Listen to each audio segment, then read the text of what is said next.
Amigos, bienvenidos a Radio Uruguay, bienvenidos a La Máquina de Pensar. 20:00 arranca La Máquina de Pensar. Hoy, en una semana dedicada a Julio Cortázar, le damos la bienvenida también a Jorge Pozzi, que volvió a controles de emisión, al Flaco Germán en la puesta a punto, y ya mismo arranca La Máquina de Pensar dándole la bienvenida a un visitante que vamos a hablar con él con un doble propósito. ¿Cómo le va, Facundo de Almeida? ¿Qué tal? Buenas noches. Facundo de Almeida es un director del MAPI. Ustedes saben, el MAPI es el Museo de Arte Precolombino e Indígena, de acá de la Ciudad Vieja, que es se está moviendo mucho. Hace relativamente poco estuvo, hace 2 semanas, Sabela de Tesano, en torno a esa exposición itinerante que es sobre la polémica de Cortázar y Arguedas, ¿no? El peruano Arguedas. Y la idea, Facundo, era invitarte para hablar sobre otro evento que va a protagonizar el MAPI, que es llevar una exposición a nada menos que al Museo del Vaticano y a museos europeos. Pero antes de hablar de eso, vamos a hablar 2 bloques. Me gustaría, Facundo, sé que vos sos un especialista, lo cual es increíble que para esta semana dedicada a Cortázar, precisamente en Cortázar, en Julio Cortázar. Sí, bueno, soy un lector fanático, más que un especialista, porque nunca he estudiado literatura de modo académico, pero sí, es cierto, desde muy pequeño empecé a juntar cosas, no digo coleccionar porque nunca tuve los recursos para ser un coleccionista, digamos, pero a juntar cosas y finalmente sí armé una colección muy grande con cosas muy interesantes, como por ejemplo el fichero de mitología griega que pertenecía a Cortázar, hecho por él. Parte de las fichas están hechas a mano y parte mecanografiadas. Hay muchas otras cosas. ¿Pero y dónde lo conseguiste eso? Eso lo tenía una señora en Buenos Aires, que era una enfermera ya jubilada, que era amiga de la hermana de Cortázar. Y cuando falleció la madre de Cortázar y levantan el apartamento en Buenos Aires la madre de Cortázar, a ella le cayó eso en sus manos, con 2 libros más que también los tengo, que son 2 libros de Malraux, que eran de Cortázar, que están firmados y después tienen algunos comentarios al margen, ¿no? Uno de ellos muy curioso porque en la página de respeto del libro tiene transcripto un párrafo de adentro del libro, ¿no? Con la letra de Cortázar, dice página 72 y demás, y después ese párrafo aparece citado textual en los premios, ¿no? Con lo cual tiene también esa curiosidad. Ese sampleo textual que hacía él, ¿no? Es impresionante. Cuando no existía el recorte y pegue, ¿no? No existía, era una cuestión precisamente de surfeo entre textos, entre obras. Así es. Y vos protagonizaste, organizaste, coordinaste un gran con motivo de los 20 años, ¿no? En el 2004, exactamente. La muerte de Cortázar, hicieron una exposición. Exactamente, hicimos una exposición muy grande que giró por varias ciudades del mundo. Vino a Montevideo, estuvo en el edificio del Mercosur en el 2006. Pero después fue a algunas ciudades europeas, varias argentinas, otras latinoamericanas. Dijiste 20 ciudades. 20 ciudades en total. Se estuvo 4 años girando la exposición. ¿Y ahí que había objetos personales? ¿Eso? No vino tanto por ese lado, sino más bien había fotografía, había unas propuestas de video también. Era más bien como una gran instalación, ¿no? Una de las características que tenía que era que en cualquier lugar que uno se parara en la exposición escuchaba la voz de Cortázar, ¿no? Y la exposición, como un libro que hicimos también para esa exposición, todo el texto de la muestra, todo el guión de la muestra y todo el guión del libro era textual de Cortázar, ¿no? Como unas 30 personas nos pasamos leyendo todo lo posible habido y por haber para armar el guión. Entonces, de cualquiera de los costados que uno se acercara, siempre era Cortázar hablando sobre sí mismo o sobre distintos temas, ¿no? Estaba subdividida en los temas, clásicos de Cortázar, la política, el jazz, ¿no? Los amigos, el boxeo. El boxeo, ¿no? Pero ya pasó tiempo, ¿no? Y decime, y como lector, ¿cuándo fue que ¿hay algo te marcó o fue de a poco? ¿Fue una cosa que mira, empecé, te diría, 9, 10 años a leer los cuentos, ¿no? Todos los fuegos del fuego, ¿no? Básicamente. Y tuve una incursión con Rayuela a los 12, 13, que no pasó de las 3 primeras páginas. Después volví, por supuesto. Pero digo, vino más por ese lado, ¿no? Sí, ¿Y sí, qué sí, pasó? sí, Llegó sí. un momento en que yo tenía todo ese material y dije, bueno, con esto tengo que hacer algo, ¿no? Entonces, bueno, empecé a hablar Correcto. con amigos allá, bueno, con la viuda, que además tengo ahora hace tiempo que no hablamos, Aurora pero Bernardes. Aurora Bernardes, exacto. ¿Y cómo es Aurora Bernardes? Porque en las entrevistas parece como alguien muy simpático. Es muy simpática, es genial, con una es muy inteligencia inteligente, esa muy de inteligente superior, ¿no? y además, no sé, ella es como muy afectuosa también, ¿no? Tengo una anécdota, bueno, el programa no era para esto, pero la cuento hablemos de rápidamente. Cortázar. Resulta que coincidimos con llevando la exposición a Bruselas un 25 de mayo, ¿no? Uno de los 2 días nacionales que Claro. tiene Argentina. Y entonces, bueno, ese mismo día se inauguraba un busto de Cortázar en la ciudad de Bruselas que lo organizaba la Embajada Argentina. Bueno, entonces le invitaron a Aurora, que muy bien. Y estábamos los tres, pues estaba mi esposa también, los tres viviendo en la residencia del embajador, ¿no? Y entonces se hace el cóctel del 25 de mayo, ¿no? En la residencia. Y claro, Aurora había salido de esa mañana desde París, hacía un calor bárbaro, había viajado en el tren, nos fuimos al lugar donde se hacía la inauguración del busto de Cortázar, al rayo del sol. Bueno, volvimos y estábamos ahí en el cóctel, parada todo el tiempo, ¿no? Y en un momento mi mujer me dice, pero ¿por qué no le dices a Aurora si no quiere una silla, no sé qué, no sé cuánto? Y le digo, bueno, no sé, dejala, no sé cuánto. Y al rato estábamos cerca y me dice, Facundo, vení, acompáñame al cuarto porque no me siento bien. Entonces, bueno, subimos, es una residencia divina, en Bruselas tiene un ascensor interno.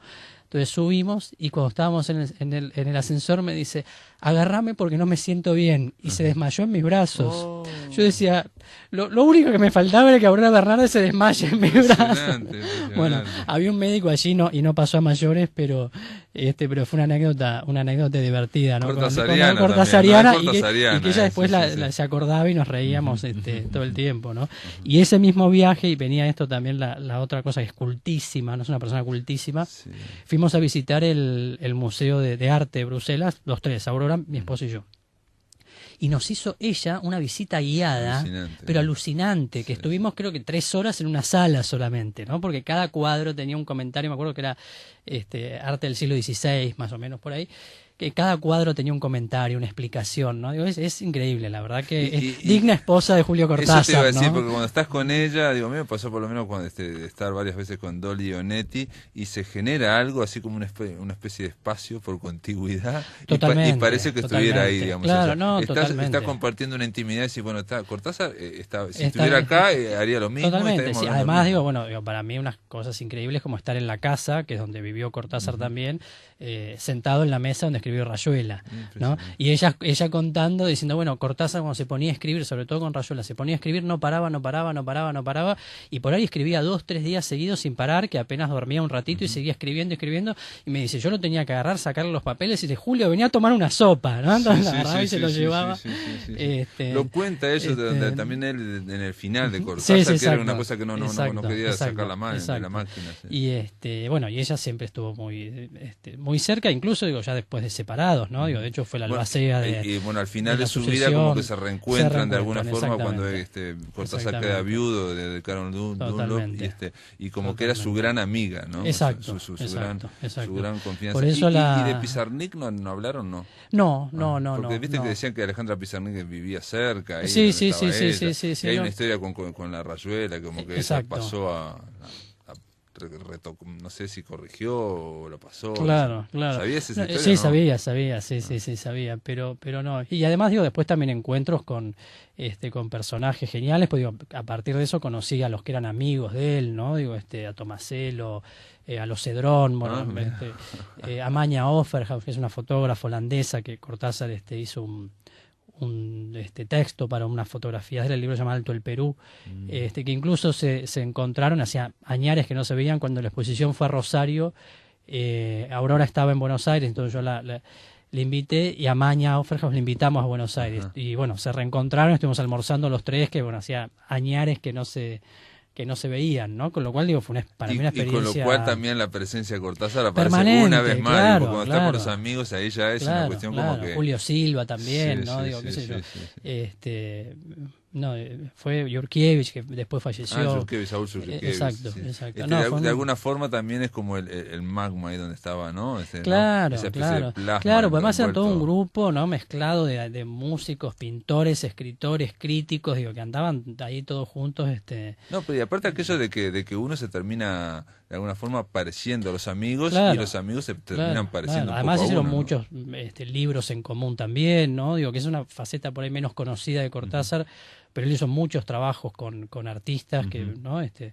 Y no, la verdad fue genial. Y bueno, de hecho la exposición esta Arguedas Cortázar fue no sé si la única, pero por lo menos la mejor excusa que encontré, el tema de la polémica con Arguedas, para poder homenajear a Cortázar desde el MAPI, ¿no? Algo tenía que hacer, no tenía mucho de dónde agarrarme, No, la polémica por era el una... tema no, porque esa polémica igual genera, digo, desde el punto de vista del MAPI, arte precolombino, Totalmente, el además, tema bueno, del localismo, el indigenismo exacto, versus el cosmopolitismo, el exacto. europeo, Además, ¿no? Arguedas escribía en quechua, entonces, bueno, por ahí La europeización, en fin, todo esto que de alguna forma el MAPI representa en medio de la ciudad vieja un enclave precolombino casi, Así ¿no? que bueno, era la excusa para poder hacer algo cortasariano en 2014. Facundo, y cuando hiciste en el 2004, te pregunto, digamos, eso es capaz que es una visión más, no sé si más política o más general. Cortázar me da la impresión que siempre tenía roce con Argentina en algunos, a nivel institucional. Bueno, hay aquello de que quiso volver en el 83 con Alfonsín y no lo recibió el presidente. Fue una serie de cosas que incluso se ha seguido hablando de eso, ¿no? Y de que hubo cortocircuitos ahí, ¿no? En cuanto a que era demasiado izquierdista, en fin, una serie de cosas. Y me da la impresión, y eso lo hablábamos el lunes con Alejandra Sina, que es una escritora argentina, que en 100 años de nacimiento, como que hubo un gran reencuentro general. Ahora, ¿en el 2004 ya lo hubo o no? A ver, en el 2004 lo hicimos, la exposición la organizamos desde una fundación, se hizo en un lugar público en Buenos Aires, que era el Centro Cultural Recoleta. Curiosamente no se inauguró en Buenos Aires, inauguramos primero en Bogotá. Es una cosa llamativa. Y después sí se presentó en espacios del interior del país oficiales. Yo lo que sí noté, y no solo a nivel argentino, sino a nivel internacional en general, que tal vez porque no era el 100 ni era el 90, o porque, bueno, han pasado 10 años, en estos 10 años han pasado muchas cosas, pero en el 2004, digo, prácticamente lo único que se hizo fue aquello, ¿no? Digo, éramos como los únicos que estábamos haciendo cosas y sobre todo girando a nivel internacional. Este año yo noté que hubo muchas más cosas, correcto. Y sí ya, digamos, en el caso argentino, sí ya desde lo oficial y además de los distintos oficialismos. Vieron que en Argentina todo eso es bastante complicado, porque la propia ciudad de Buenos Aires también, que es un gobierno de otro partido, bueno, y que eso ya es una marca muy fuerte, no es como en Uruguay que puede estar arriba de un mismo escenario el ministro de Cultura y el intendente de un departamento del Partido Blanco sin ningún problema. O Colorado, lo que fuera. Digo, en Argentina es más complejo, es más difícil, eso. Claro. Pero digo, es mucho más oficial, digamos, que lo que fue en el 2004 los homenajes, ¿no? Y de hecho, distintos organismos, incluso públicos, también haciendo distintas cosas, ¿no? Es como asumirlo, digamos, a nivel general y más allá de fronteras partidarias y más allá de visiones. Yo creo que... Pensar que en el 83, yo leí también en su momento, se lo tachara como de comunista, izquierdista. Sí, de todos modos, no es lo mismo una persona viva que una persona muerta, ¿no? De acuerdo. En el 83 no nos olvidemos que Argentina estaba recién saliendo... de todos modos, para mí, además como cortasariano, nunca, más allá de que en otras cosas yo creo que tiene muy valioso Alfonsín, muchísimas cosas, pero eso, digamos, a mí como cortasariano nunca me gustó eso. Error, ¿no? Pero también hay que contextualizarlo. En un momento, saliendo de la dictadura, con los militares todavía muy poderosos en la Argentina, y con Cortázar vivo. Los muertos siempre se vuelven buenos para todos, ¿no? Y ya ha trascendido tanto la obra y la figura de Cortázar, que sí, yo, por ejemplo, ahora yo ya estaba un poco alejado de todo esto cortasariano, además yo estoy metido en toda la movida del MAPI, pero me invitaron ahora, por ejemplo, en diciembre a dar una charla, a hacer una presentación en la Universidad de Zagreb, en Croacia. Bueno, ya ya llegó a todos lados. Para hablar de Cortázar, claro, sí, entonces sí, me parece que eso también tiene que ver, y se han hecho homenajes en todo el mundo, ¿no? No sé si en todo el mundo, pero digo, por lo menos en Hispanoamérica y, digamos en Francia, que ¿no? adquiera la proyección, por ejemplo, digo, no te iba a decir que tiene Borges, pero digamos una proyección similar en cuanto a que trasciende todo tipo y se habla de la obra y nada más, digo, más allá de las posturas políticas, actitudes, totalmente. Ayer Luis Fernando Iglesias decía que no hay que olvidarse del otro, que de los 100 años, que es Adolfo Bioy Casares. Es obvio que hay una diferencia también con eso, ¿no? Digo, en otro momento... Bueno, los dos escribieron un cuento que transcurre en el Hotel Cervantes de Montevideo. Sí, ¿no? sí, es una cosa rara, en el mismo año sin saber uno del otro, totalmente, ¿no? Y la puerta condenada. Y sin saber aparte que el otro lo estaba escribiendo, ¿no? Es una cosa... y aparte ellos dos, tanto Cortázar como Bioy, restándole importancia a eso y no hablando de nada de psicología, nada, como era que era normal, ¿no? Sí, en realidad es inédita para el MAPI y para el Uruguay. También es la primera exposición de arqueología uruguaya itinerante que va a salir del país. Y el nombre de la exposición es Uruguay en guaraní. Los antecedentes de esta exposición es un largo proceso, el cual iba a decir es el final, pero espero que no sea el final, que sea un hito importante de muchos otros que vengan, pero es todo un proceso en el cual el MAPI se involucró casi desde sus inicios. El MAPI está cumpliendo 10 años este año, y tiene que ver con toda una investigación que hizo la arqueóloga Carmen Curvelo, que sigue trabajando en ese tema, sobre la presencia indígena misionera en el Uruguay, o sea, son los guaraníes y las misiones jesuíticas, digo, para sintetizar. Hubo un primer trabajo con otros arqueólogos en Uruguay y que se hizo un relevamiento en el año 2006, 2005, 2006 de todas las imágenes, no todas porque siguen apareciendo, pero muchas imágenes provenientes de las misiones, ¿no? En general imágenes religiosas, hay algunas que no, pero en general imágenes religiosas son tallas en madera, que tienen 200, 250 años. Digo, ¿Y estaban en el museo esas? No, eso está en todo el país, en distintos lugares, en museos, en iglesias, en colecciones particulares e incluso en familias que se las fueron transmitiendo de generación en generación, de padres a hijos, nietos, bisnietos, y hoy las tienen digamos vinculadas a un culto privado, digamos, de la imagen. Pero la piden en préstamo. Las pedimos en préstamo. El MAPI tiene algunas, pero digo, estas son de 10 departamentos del país. Incluso algunas de acá de Montevideo, por ejemplo. Lo cual es una tarea de investigación bastante lenta y ardua, ¿no? Sí, no, bueno, a ver, ubicándola en 10 departamentos. Totalmente, digo, Carmen Curvelo y su equipo vienen trabajando hace 20 años con este tema, ¿no? En el 2005 se hizo ya este relevamiento en todo el país, se hizo en 2007 una exposición en el MAPI y en Tacuarembó, esos son los dos lugares, que se tituló Maderas que hablan guaraní, que eran básicamente con las tallas. Después en el MAPI, en el 2012, hicimos otra exposición que tiene que ver más bien con la herencia cultural que los guaraníes han dejado en el país, que es muchísima, mucho más de la que normalmente se admite. Por ejemplo, el nombre del país, ¿no? Que es una palabra en guaraní, y en general la toponimia, ¿no? Paysandú, Tacuarembó, hay muchísimas palabras que denominan lugares o ríos del país. Otras cuestiones también muy importantes, como el mate, ¿no? El mate es una bebida de origen guaraní. Y después también, si bien no hay una herencia en ese caso, pero sí antecedentes, digo, porque hoy ya se trabaja con alta tecnología, me refiero a la ganadería, ¿no? Los antecedentes de la ganadería en Uruguay eran las estancias que tenían los jesuitas en el territorio. Entonces hizo esa otra exposición, que además la hicimos en el marco, en aquel momento, de los Días del Patrimonio, que el eslogan, digamos, el tema era el lenguaje de los uruguayos, entonces el título justamente fue Uruguay en guaraní, que es el que lleva esta muestra.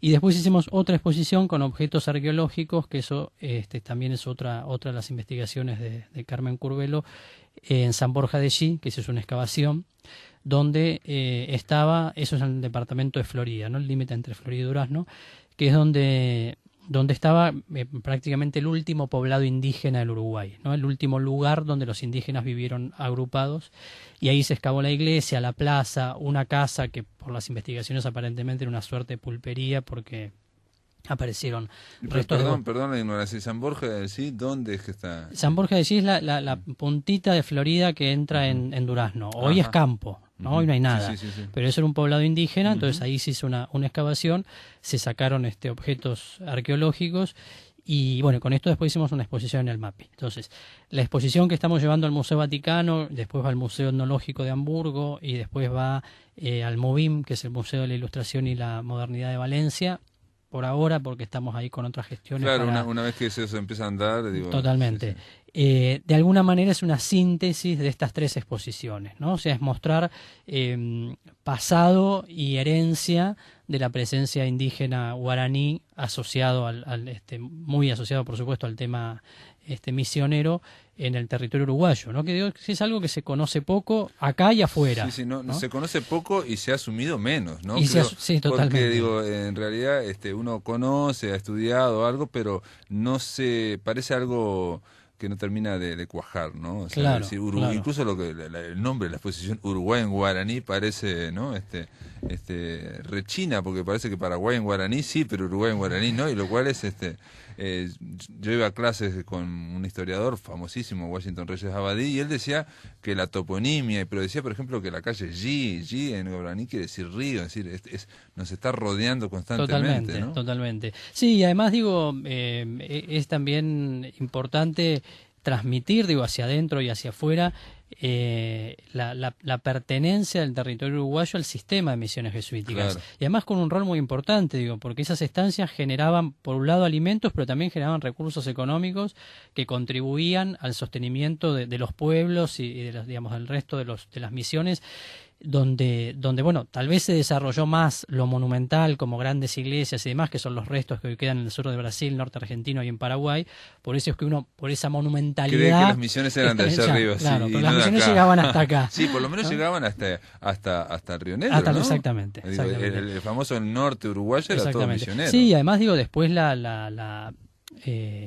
digamos, la presencia de los indígenas guaraníes asociados a lo misionero y postmisionero fue muy importante. Digo, por lo pronto en la construcción de la muralla de Montevideo, sin ir más lejos, sí, no. En la fundación de Maldonado, sin ir más lejos, ¿no? Entonces, un poco esta exposición muestra todo eso, y también me parece que hay un dato que es interesante, y es que no solamente, digo, el hecho de sacar una exposición de uruguaya al exterior, sino, y esto fue muy bien recibido por los museos, que esta exposición tiene un respaldo científico muy importante. Entonces, no solamente estamos mostrando piezas del Uruguay y contando sobre el Uruguay, ¿no?, sino que también estamos mostrando hacia el mundo la capacidad de producción científica de los arqueólogos uruguayos, ¿no? Entonces, me parece que ahí hay otro elemento bien interesante. Yo creo que esta exposición, donde además nos acompaña, por supuesto, el Ministerio de Relaciones Exteriores, la Intendencia de Montevideo, la de Florida, empresas, ¿no? Digo, hay muchísimos socios.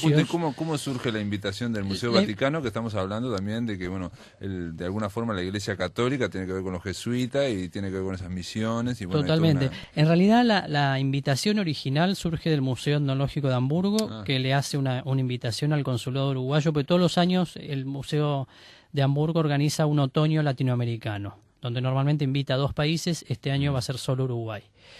Y entonces, bueno, el Museo Etnológico de Hamburgo le manda la invitación al consulado al Ministerio de Relaciones Exteriores, y la Dirección para Asuntos Culturales nos transmite la invitación para que presentáramos algún proyecto. Claro. Nos pareció que este era el más adecuado. Bueno, después el museo lo aprobó, y tantos se entusiasmaron que en lugar de ser otoño va a ser otoño-invierno, porque la exposición va a ir hasta marzo, arranca en octubre la de Hamburgo y va a ir hasta marzo del 2015, y después los otros 2 museos vinieron por 2 canales, digo, por un lado por la temática, ¿no? Y además por los jesuitas involucrados, se nos ocurrió que el Museo Vaticano podía ser un destino interesante. Se lo transmitimos al embajador uruguayo ante el Vaticano, él lo presentó ante las autoridades del Museo Vaticano. Un museo con mucho prestigio, ¿no? El Museo Vaticano, estamos hablando de un museo que juega en las ligas mayores. Totalmente. ¿No? Y entonces, bueno, el Museo Vaticano aceptó también la propuesta. Y después con el MUVIM, el vínculo ya es más interinstitucional con el MAPI. Nosotros estamos en un proyecto junto con ellos y con el Museo Etnográfico de San Petersburgo, trabajando para traer el año próximo una exposición sobre chamanismo en Siberia, sobre los grupos originarios de Siberia. Entonces ya hay un vínculo, había un diálogo, digamos, por este otro proyecto. Y estas cosas que también a veces las casualidades ayudan, ¿no? Pues yo le comento, medio hacia el pasar al director del MUVIM, de este proyecto, que además teníamos un vínculo con una española que vive aquí en Montevideo, y le comento esta exposición. Sí. Y bueno, este señor formado por los jesuitas, ¿no? Bueno. Inmediatamente me dijo, quiero la exposición. Bueno, si fuera por eso te vas a andar por esa exposición. Y yo creo que sí. La mitad del planeta, porque los jesuitas formaron a mucha gente, sí. ¿no? Y hace poco, bueno, entrevisté a Román Gubern acá, hablando de Buñuel, y me decía, sí, yo también fui formado por los jesuitas. Claro, sí. claro. Y bueno, de hecho en la exposición viene una pieza importantísima que es el San Ignacio del Colegio Seminario, ¿no? Que fuimos en fines de julio. Además, una casualidad porque sin registrar la fecha, pero cuando llegamos nos enteramos que nos estábamos llevando al santo el día del santo, que es el 31 de julio. Estuvimos con el rector. Yo te hice una pregunta fuera de micrófonos que es un poco frívola, pero te la voy a hacer porque esto es primera vez que, digamos, o quizás de las primeras veces que una exposición del Museo Uruguayo va al Museo Vaticano, va al museo, y va a empezar a andar por Europa. Y te preguntaba una pregunta, algo que puede ser un poco frívolo, ¿hasta qué punto tiene que ver o no que el Uruguay de alguna forma esté de moda o se mencione por otros tópicos, como pueden ser el presidente Mujica, la liberalización de la marihuana, en fin, una serie de cosas que hace que esté en la tapa de los diarios, o no sé si en la tapa de los diarios, pero que aparezca en diarios. Yo viví fuera del Uruguay y en España había que explicar muchas veces que Uruguay no era Paraguay, por ejemplo. Claro, no era claro, muy conocida, claro. no era muy conocida. Sí, sí, por supuesto. Yo creo que seguramente el interés inicial del Museo Etnológico de Hamburgo tiene que haber tenido mucho que ver con eso. Ellos ya habían hecho alguna cosa con Uruguay, no una exposición, pero sí habían ido algunas piezas del Museo del Fútbol de Uruguay a una exposición en el Museo Etnológico, así que la referencia a Uruguay la tenían. Bueno, pues el fútbol es la otra. Es la otra cosa, sí, ¿no? Sí, la otra imagen, pero yo creo que sí, por supuesto, me parece que es un gran momento para el Uruguay a nivel internacional, hay un gran reconocimiento. Y por supuesto esto no quita que los proyectos que uno presente para entrar a estos museos tienen que ser buenos, ¿no? No, claro, claro. No, y aparte no son cosas que se dan separadas, todo eso va sumando. Totalmente. Digamos, todo eso pero sin lugar a dudas, yo creo que eso hay que aprovecharlo, ¿no? Para posicionar muchas otras cosas. Y además estas cosas van asociadas, uno de los principales socios de este proyecto es el INAC, el Instituto Nacional de la Carne, justamente por esto que mencionaba antes, ¿no? Esta cuestión digamos, el antecedente de la ganadería uruguaya asociado a las estancias de las misiones jesuíticas. Y el INAC nos está acompañando, somos socios en este proyecto, además estamos generando contenidos que también cuentan. Siempre lo que tratamos de hacer en el MAPI es que nuestras exposiciones hablen del pasado pero lleguen al presente, ¿no? Entonces, entre distintos aspectos con los que llegamos al presente, como puede ser el mate, por ejemplo, también está contar lo que es la ganadería hoy en el Uruguay, que es con una tecnología absolutamente de punta, modelo a nivel mundial. Sí. Y entonces en este marco, además de contar eso, el INAC va a hacer degustaciones de carne uruguaya en las inauguraciones de las exposiciones. Sí, ¿no? Entonces, me parece que no son cosas separadas. No son cosas separadas. Integral. Obviamente también la carne forma parte de la cultura uruguaya, indiscutiblemente. Y obviamente vos mencionabas esto lo que significa para el MAPI. Obviamente para el MAPI es una gran oportunidad, pero yo creo que es una oportunidad para Uruguay. Claro, ¿no? claro. Porque este tipo de cosas abren puertas. Yo lo comentaba ahí con el equipo del museo, con Luis Vergata también, que es el curador.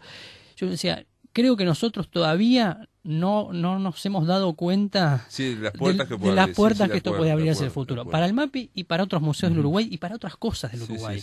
¿no? El otro día conversábamos con el embajador Ramada del Vaticano y lo mismo con la cónsul Bogosian en Hamburgo. Bueno, va a ir gente importantísima. ¿no?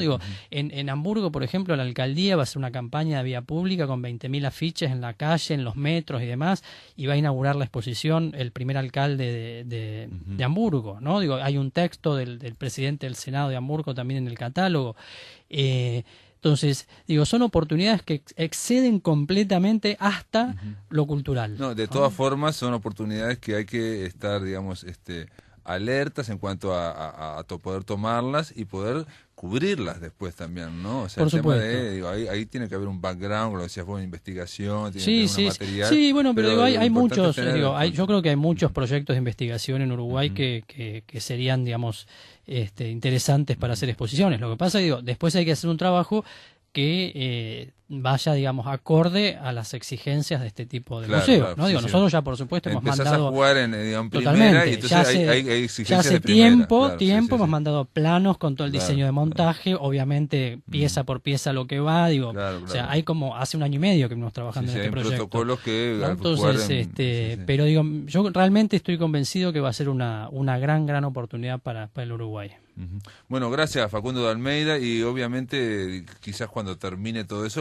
habrá la exposición en el MAPI también, Por supuesto, ¿no? se va a hacer O en sea, Montevideo de alguna y forma. también en el interior, ¿no? Ujú, Porque, ujú. por supuesto, como han intervenido aquí intendencias, iglesias y particulares también del interior, nosotros asumimos el compromiso que en los lugares donde haya, digamos, espacios con Ujú, las condiciones para recibirla, llevarla porque también nos parece y estamos convencidos que falta difundir esto también en el Uruguay, ¿no? Son temas que todavía no son tan conocidos como deberían serlo. de acuerdo. Gracias por estar aquí en La No, Máquina de gracias Pensar. por invitarme. Cuentos. Recomendados. Capitales. Fundamentados. Cuentos que te vuelan la cabeza. Nuestro escritor de hoy. Otro cuento esencial en nuestra biblioteca imaginaria de cuentos calificados. Como un cuento de una historia. Muy bien, esta sección, Cuentos Calificados, hace mucho que no la abríamos, así que dijimos, vamos a llamar a San José para hablar con el escritor Pedro Peña. Pedro, ¿estás ahí? ¿Cómo andás, Pablo? Acá estamos, a la orden para lo que guste, patrón. Le pedimos a Pedro Peña que eligiera un cuento y se eligió un cuentazo, aparte de un cuento largo, ¿no? A ver, cuéntenos, Mira, cuéntenos. si me permitís, Sí. uno de esos cuentitos tipo vieja que recién aprende a usar a Facebook. Ujú. Este cuento tiene mucho que ver con Cortázar y con Facebook, ya que estamos, porque hace un tiempito alguien lanzó una de esas consignas, tipo los 8 cuentos a la forma de Cortázar, ¿no? Los 8 mejores cuentos que leíste. Uno de mis amigos en Facebook, el escritor Ramiro Sanchís, pone el Wendigo, ¿viste? De Algernon Blackwood, Sí. y otro amigo, el Fito Santulo, le pone un comentario abajo, el Wendigo, qué cuentazo, una cosa así. Sí. Son dos tipos que de esto saben, entonces, bueno, lo que hice fue ir a internet, ¿no? Y me encontré con la versión en inglés de El Wendigo de Algernon Blackwood, y después, bueno, lo he estado difundiendo en la medida de lo posible, porque me pareció un cuento magistral, ¿no? Una de esas obras es que tenés como para, que es como una clase abierta, ¿no? A quien tiene la receptividad de poder captarlo, no solo el mensaje, que es bastante perturbador, sino también la forma, ¿no? Es como una clase de cómo se debe relatar un cuento de terror y misterio. Sí, es un cuento de terror. Te voy a contar yo, ya que estamos hablando aquí, que yo no lo conocía el cuento y también lo conocí increíblemente a través de conversando una vez con Rodolfo Santulo, con Fito Santulo y con Matías Vergara. Matías Vergara fue el que me dijo que para él era un cuento escalofriante, que te podía generar insomnio, y después me lo mandó también Bueno, vía correo, digo, léelo, y bueno, y ahí lo leí. Pero Vos sabés que a mí lo que me pasó, separado de mi casa, hay un lugar que es como una especie de gran garaje y escritorio donde yo trabajo, ¿no? Y cuando estaba terminando de leer este cuento, yo estaba dentro de mi casa y tenía que salir a apagar la luz y recorrer unos 20 metros por el patio a oscuras, ¿no? Y bueno, dejé la luz prendida ese día. No me animé a salir. Y es una tontería, ¿no? Una persona de 38 años, yo 39 que tengo ahora, pero en aquel momento cuando lo leí tenía un año menos, no animarse a salir como si fuera un gurí chico, como cuando era adolescente. Y digo, bueno, pero no tengo necesidad de pasar esto. Porque la verdad que el efecto de la lectura reciente de Wendigo es como lo que te dijo Matías a vos, es bastante escalofriante, ¿no? Y es lindo eso.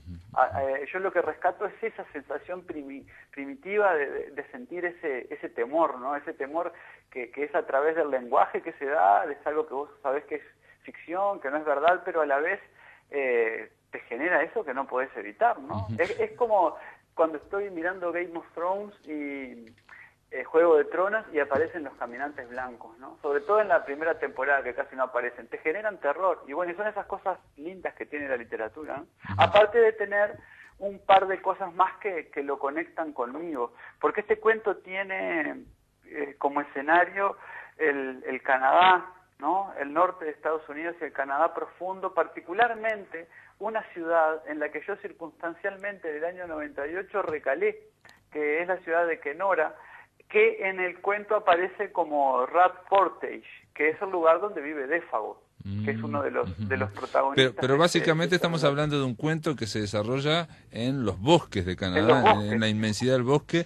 Y al norte de Rat Portage, entre Rat Portage, que hoy por hoy es la ciudad de Kenora, y Winnipeg, en esas grandes planicies boscosas.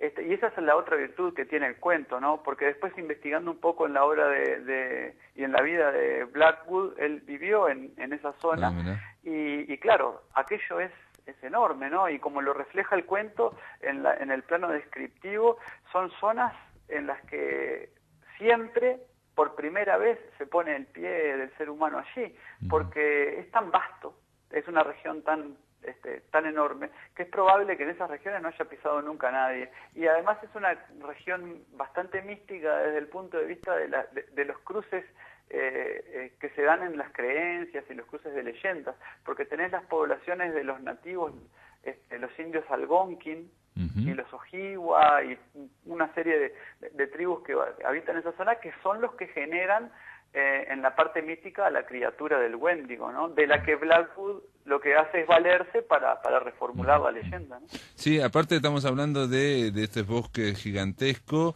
y lo cual lo lleva a un terreno muy atávico y muy clásico, ¿no? Eso de estamos en un bosque, vamos a contar cuentos de terror y vamos a asustarnos. Bueno, casi que este cuento recurre a elementos muy básicos, muy atávicos, no inventa demasiado y con eso genera terror. Sí, y además hay otro tema allí que vos lo mencionás recién, es que todo parte del lenguaje, porque el Wendigo aparece cuando aparece el primer cuento sobre el Wendigo. Cuando uno de los personajes siente la necesidad de hablar del Wendigo, es ahí que se instala el terror, porque no hay huellas físicas del Wendigo hasta antes de ese momento, ¿no? Entonces uno de los personajes lo menciona y es como una presencia que empieza a circundar hasta ese momento. Estamos hablando de un cuento muy largo, es un cuento bastante largo, y hasta ese momento, ponerle que no sé, pero hasta la mitad del cuento nadie habla del Wendigo, y lo que hay es la presencia, como un personaje más, una presencia muy fuerte del paisaje, ¿no? El paisaje, uno de los personajes es un muchacho escocés, y claro, comparás los bosques de Europa, comparás un continente chico y recontra conocido con un bosque que de repente tiene el tamaño de un país. Sí, ese personaje escocés, joven que además estudia teología, habla de los bosques escoceses como bosques de juguete en algún momento, porque claro, estas regiones boscosas en algún momento del cuento también se menciona, son más grandes que Europa. Entonces, además después habla de una imagen que me gustó muchísimo a mí, que para describir la sensación del hombre perdido en esas soledades, es que en determinado momento el hombre, es decir, este muchacho Simpson, se siente como que los bosques fueran una gran mano de un gran Dios que lo mira y se ríe de él. Porque qué cosa tan pequeña es el ser humano en esa vastedad. Eso viene de la mano de la pericia de Algernon Blackwood, que además tiene una personalidad y una vida bastante interesante, para describir eso, para describir desde el punto de vista de las imágenes sensitivas, ¿no? De las imágenes, no solo de lo que se ve, sino además otro tipo de imágenes, como por ejemplo las cosas que pueden escucharse y sobre todo los olores, ¿no? Esta criatura del Wendigo tiene un olor que lo precede, digamos, pero además tiene otros olores del bosque. Lo increíble es que un personaje o de la parte más terrorífica de este personaje, una criatura sobrenatural que viene de los indios, que no se conoce ni nada, que digamos que lo peor o lo más terrorífico es el olor. Claro, y eso es lo primero que perciben los que dicen que después van a tener el encuentro con el Wendigo, y además es algo que después les queda en la memoria, ¿no? Que es difícil de evocar, que es difícil de describir y a la vez eso es lo atávico que mencionabas vos al principio, ¿no? Esa cuestión inexplicable que entra por los sentidos pero que se queda en la memoria. Y Blackwood lo que hace bien es traspasar al signo lingüístico esa sensación, porque no es sencillo inventar el olor, hacer que ese olor se parezca a otra cosa y a su vez pasar eso a la labor literaria, digamos, de pasarlo al lenguaje y que al lector le genere imágenes mentales precisas, ¿no? Que sea algo aterrorizador, y aparte tenemos digo, yo creo que se basa en todo esto, el cuento, lo sobrenatural, lo terrorífico, lo atávico, en el tema de que el lenguaje y la razón, sobre todo, no pueden dar cuenta de ello. Exacto. Y hay otro tema, ahora que mencionás el tema racional. Si vos lees este cuento con un espíritu racional, hipercrítico, ves que la mano del autor te conduce hacia todos elementos lógicos. El narrador nunca se juega a decir, bueno, y aquí el Wendigo hizo tal cosa, porque el Wendigo es una presencia, un pacto entre el lector y el narrador. Y el lector que crea en el Wendigo, como me pasó a mí cuando terminé de leerlo y que no quise salir a apagar la luz, que parece una estupidez, pero en el momento tenías que salir. ¿Qué pasa? Ese pacto, la virtud literaria que Blackwood expone, es que es como un secreto. Vos podés no creer en el Wendigo y bueno, ir a otro de los personajes que es Cathcart y tomar toda su racionalidad para explicar todos los fenómenos, pero en determinado momento ese Cathcart hace algo que es taparle los pies a Défago para que Simpson no mire la evidencia, pero no la mire ni a favor ni en contra. Sí, estás hablando de uno de los personajes que es digamos, supuestamente el doctor, claro. Aparte le dicen doctor, y es alguien que hay una frase que en un momento él trata de explicar lo que está pasando, esa cuestión inexplicable, y la frase dice así: como tantos otros materialistas, dice el autor, claro.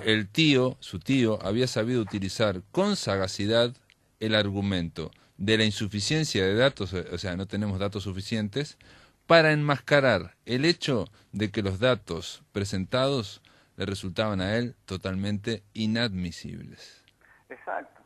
Sí, esa es la victoria de la racionalidad, pero es una victoria falsa. Porque claro. Después el que va leyendo sabe que ahí hay algo, ¿no? Que ese bosque esconde esto. Y bueno, y se siente este pavor, ¿no? Y es la visión esa científica o materialista, en el sentido de que esto no puede ocurrir, no sabemos qué pasa, pero nos faltan datos. Si tuviéramos, quedaría clarísimo. Y cuando aparecen otros datos, ahí viene el terror, ¿no? Claro, cuando aparece Défago, cuando además está en la situación esta de los pies, está ese no querer hablar de cómo están los pies, porque el Wendigo supuestamente es una criatura que tiene como muchísimas facetas, ¿no? Pero una de ellas es la de que te captura, es como una especie de gran llamado de la naturaleza, ¿no? Entonces te captura y te lleva de forma tal que tus pies, cuando él baja de los árboles, se van arrastrando, se van quemando. Porque te lleva a una gran velocidad, entonces se quema en el roce, se quema. Y se deforman tanto tus pies que a la vez se parecen a los de él.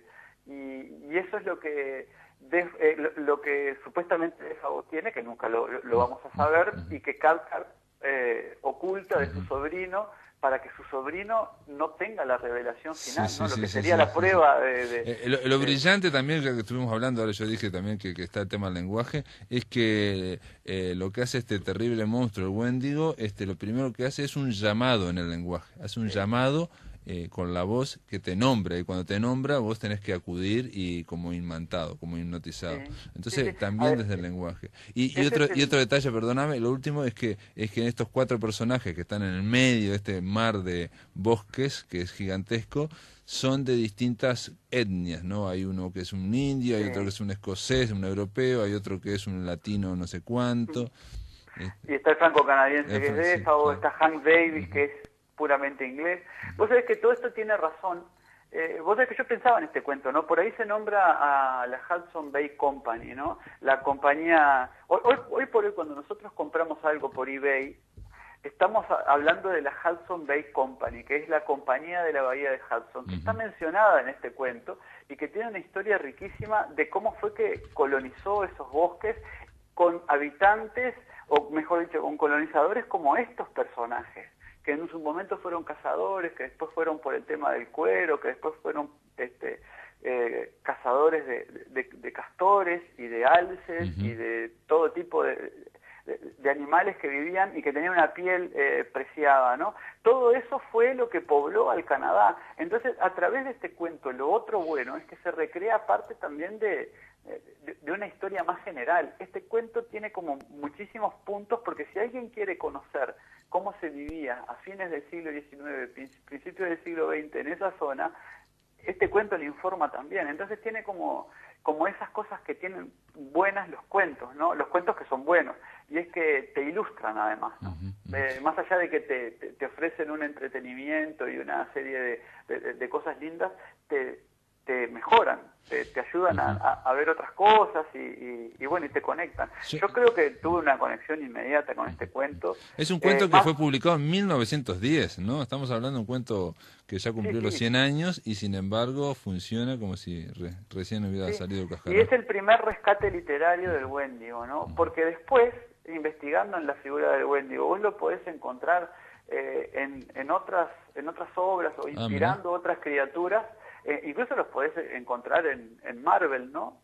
Hulk y Wolverine luchan contra el Wendigo en uno de los episodios que yo vi con mi hijo hace poco, un domingo de mañana en el Disney Pero ahí Channel. le tienen que mostrar, porque acá una de las cosas, bueno, no nos vamos a quemar mucho el cuento, pero el tema es que el Wendigo no se muestra, digamos. Sí, pero vos sabés que le dan como una especie lo construyen como un gran monstruo, más grande que Hulk, y bastante peludo, una especie de pie grande, pero de los bosques canadienses. Nada muy original, pero quiero decir que después es como una figura que tiene su cuarto de hora dentro de de lo que ahora podríamos decir como entretenimiento actual, ¿no?